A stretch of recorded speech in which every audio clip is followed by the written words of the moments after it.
Di sini saya ingin menampilkan materi dalam bentuk animasi untuk memenuhi tugas mata kuliah konsep dasar pendidikan PPKN kelas rendah. Dosen pengampu Ibu Wiwik Okta Susilawati MPD. Sebelumnya perkenalkan, nama saya Yela Rahayu, Prodi PGSD semester 4 dari Universitas Unmas Indonesia. Baiklah, ayo kita simak bersama-sama. Materi yang pertama yaitu konsep dasar kurikulum PPKN di sekolah dasar. Kata kurikulum baru populer di Indonesia sejak tahun 1950 dan dipopulerkan oleh para ahli yang menyelesaikan pendidikan di Amerika Serikat. Secara harfiah, kata kurikulum berasal dari bahasa Latin yaitu curriculum yang bermakna bahan pelajaran, masuk tahun 2006. Konsep dasar kurikulum yaitu suatu konsep yang berkembang sejalan dengan perkembangan teori dan praktik pendidikan. Selanjutnya yaitu konsep kurikulum PPKN di SD. Beberapa hasil kajian penelitian sarjana PPKN Samsuri 2010 dan Sunarso 2012 menggolongkan dinamika pendidikan kewarganegaraan dalam kurikulum sekolah dasar di Indonesia menjadi 3 periode, yaitu periode Orde Lama. Pada awal era Orde Lama masih mengacu pada kurikulum yang digunakan pada masa kolonial. Pada tahun 1947, pemerintah mengeluarkan kurikulum. Pada kurikulum tersebut, pendidikan kewarganegaraan masih belum muncul dalam mata pelajaran yang berdiri sendiri masih dalam suatu dalam pendidikan budi pekerti. B.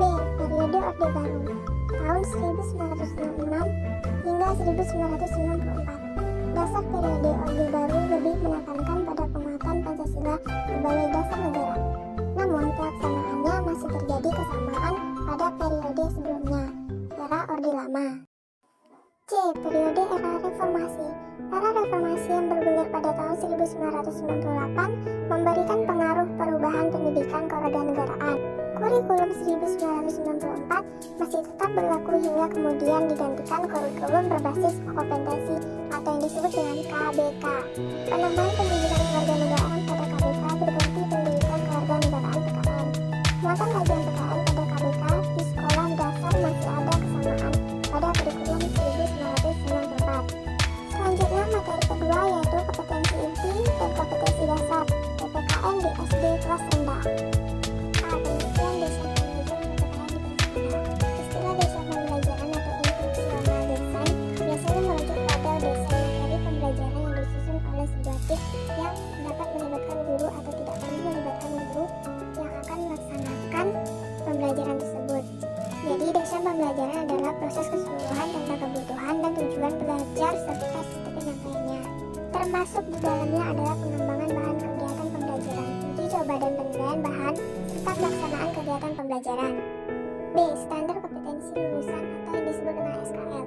Standar kompetensi lulusan adalah kriteria mengenai kualifikasi kemampuan lulusan yang mencakup sikap, pengetahuan, dan keterampilan. C. Kompetensi dasar, kompetensi inti, dan indikator pencapaian kompetensi. Yang pertama yaitu A. Kompetensi dasar. Kompetensi dasar merupakan kemampuan dan materi pembelajaran minimal yang harus dicapai peserta didik untuk satu mata pelajaran masing-masing suatu pendidikan yang mengacu pada kompetensi inti. Yang kedua yaitu B. Kompetensi inti. Kompetensi inti pada kurikulum 2013 merupakan tingkat kemampuan untuk mencapai standar kompetensi lulusan yang harus dimiliki seorang peserta didik pada setiap tingkat kelas. Kompetensi terdiri dari komponen sikap spiritual, sosial, pengetahuan, serta keterampilan. Yang terakhir yaitu C. Indikator pencapaian. Indikator pencapaian kompetensi merupakan pengukur sikap siswa melalui observasi. Untuk menunjukkan ketercapaian kompetensi dasar, indikator pencapaian kompetensi dikembangkan berdasarkan pada kompetensi